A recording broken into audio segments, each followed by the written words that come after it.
সাগরে মাছ শিকার করতে গিয়ে কাঙ্ক্ষিত ইলিশ না পেয়ে হতাশ বরগুনার জেলেরা। শুধু জেলে নয়, মাছ না পেয়ে ক্ষতিগ্রস্ত হচ্ছেন মৎস্য ব্যবসায়ী ও ট্রলার মালিকরাও।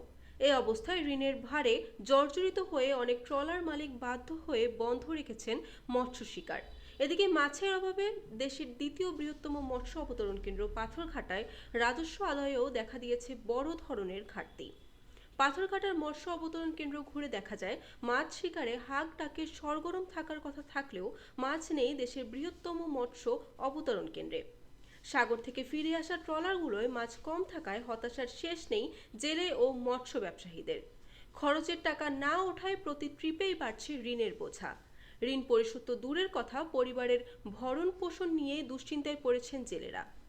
মা ইলিশ রক্ষায় ২২ দিনের নিষেধাজ্ঞা শেষে সাগরে কাঙ্ক্ষিত মাছ না পাওয়ায় কপালে দুশ্চিন্তার ভাঁজ জেলে ও ব্যবসায়ীদের। অন্যদিকে সাগরে মাছ না পাওয়ায় ঘাটে বেঁধে রাখা হয়েছে সারি সারি ট্রলার। মৎস্য অবতরণ কেন্দ্র সূত্রে জানা যায়, বরগুনার পাথরঘাটা মৎস্য অবতরণ কেন্দ্রে প্রতিদিন বিক্রি হওয়া মাছের মোট দামের ১.১% রাজস্ব আদায় করে সরকার।